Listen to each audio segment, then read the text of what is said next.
Hello, fellow peasants. Today I'll be reviewing 2008's Midnight Meat Train.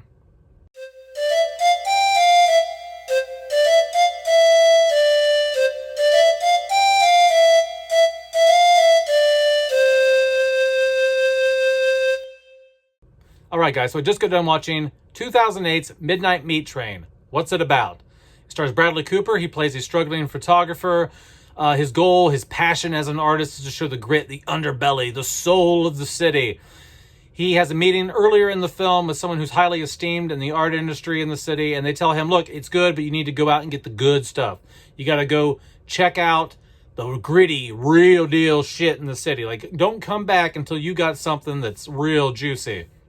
Well, in the process of doing that, he ends up documenting a serial killer. So he stumbles across this guy who's killing people on a train every night at midnight, and he's not quite sure what the guy's up to, but eventually he witnesses one of the murders, and he starts documenting all this. He follows the guy to work, he follows the guy to his hotel, he follows the guy to the train where he's killing people, and it just becomes a very dangerous scenario because he's wrapped up in not only the passion of his art, but he's wrapped up in possibly getting murdered because he's following a serial killer around, and the guy knows he's on his trail, and there's a couple close calls.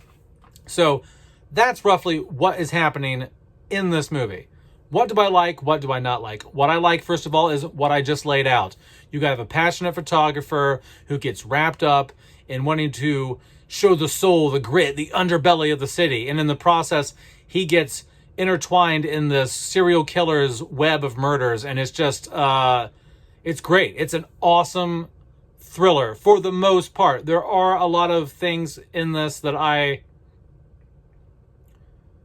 wish had not happened, but we'll get into that later. But the cinematography here is good. It looks like it was shot yesterday. 2008 wasn't that long ago, but it was long enough that I was like, okay, there are some dated things in here. There are some things that are very mid 2000s style wise, but for the most part, cinematography wise, it looks like it could have been shot this year or last year. It's done very well, and I also like the acting in this. The acting is on par here.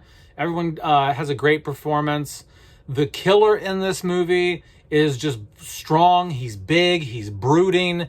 He just looks like someone you don't want to fuck with. Like the guy just looks like the Punisher or something. Like the guy is just stacked. Like he's freaking ripped. And you're just like, man, if that guy hit me in the head with that meat tenderizer, like... Well, I guess that goes right into the next thing. So the violence in this is just crazy over the top. I don't know what the rating... I think, obviously, this is an R rating for this film. It has to be. I don't know if this was like some unrated version I was watching, but the violence in this movie is crazy over the top. For the most part, the effects are done very well. It's very convincing. It looks very real, and it's brutal. But there are some shots where there are some like computerized blood effects that I'm just like, oh, that looks kind of bad. That looks kind of bad.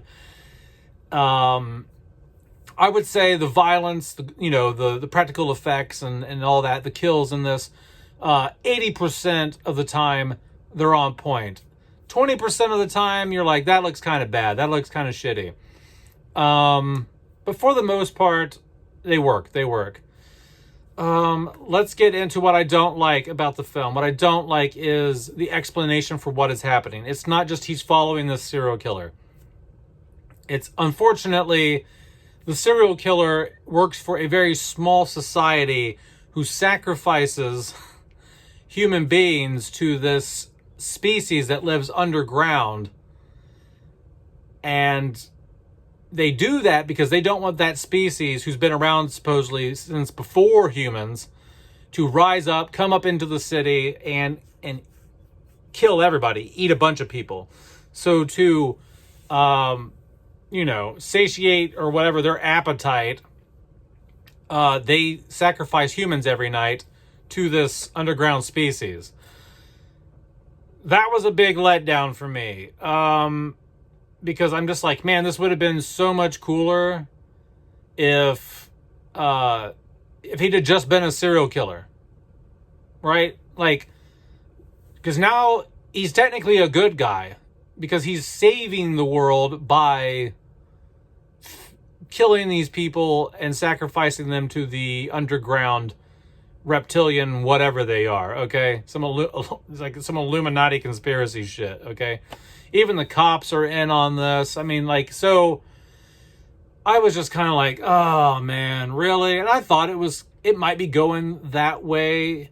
I didn't think it was going to go there, but I thought I knew based on the little symbol, like he has a ring on his finger and one of the cops has the same symbol on a necklace. And I was like, okay, there's something going on here that's, I didn't think it was going to go to like reptilian underground lizard people, whatever levels, but it did.